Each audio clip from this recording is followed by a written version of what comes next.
Assalamualaikum warahmatullahi wabarakatuh dan selamat pagi semuanya, khusus kelas 12 akuntansi maupun TKJ.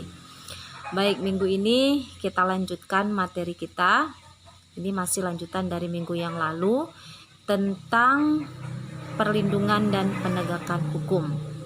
Nah, di dalam perlindungan dan penegakan hukum, minggu yang lalu udah Ibu jelaskan ada 4 unsur, ya.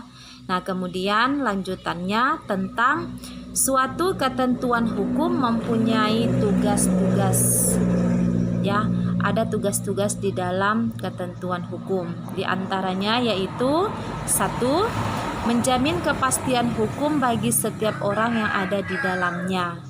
Menjamin setiap hukum kepada setiap orang, bukan semua orang, setiap orang. Artinya kita siapapun secara individu harus tetap taat dan patuh terhadap hukum yang sudah ditentukan oleh pemerintah, peraturan yang dibuat oleh pemerintah.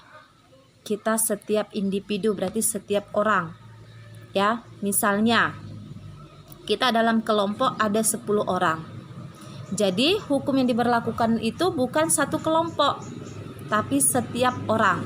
Berarti ada 10 orang dalam satu kelompok. Maka satu per satu orang ini disebut bisa dia itu mendapatkan kepastian hukum, karena setiap ada perlindungan dan penegakan hukum, pelanggarannya itu tidak sama.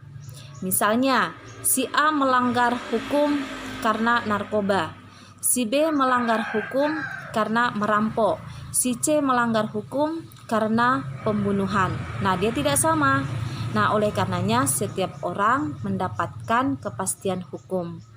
Nah, jadi di dalam unsur-unsur hukum yang Ibu jelaskan minggu kemarin itu adalah tentang bagaimana kita mematuhi peraturan hukum. Nah, yang kedua, menjamin ketertiban, ketentraman, keamanan, keadilan, dan perdamaian. Nah, ini kita menjamin, ya, menjamin ketertiban. Setiap orang, kita sebagai individu, kita juga mendapatkan jaminan ketertiban, keamanan, ya, perdamaian, tetapi kita juga harus ikut di dalamnya, menertibkan, ya, menjaga keamanan, kemudian menjaga perdamaian. Nah, kita harus ada di dalamnya, ikut di dalamnya. Supaya apa? Kita mendapatkan kepastian hukum. Kemudian yang ketiga, menjaga jangan sampai terjadi perbuatan main hakim sendiri. Nah, ini bagaimana cara kita menjaga ketertiban hukum itu jangan main hakim sendiri. Artinya kita di Indonesia punya hukum, ya, punya peraturan, punya undang-undang. Jadi kalau kita ketemu dengan suatu kasus, suatu masalah, maka bawa saja dia ke ranah hukum, ya. Ada polisi sebagai pengatur daripada ketertiban dalam masyarakat, ya. Kemudian setelah kita membawa ke ranah hukum, nanti ada keadilan di sana.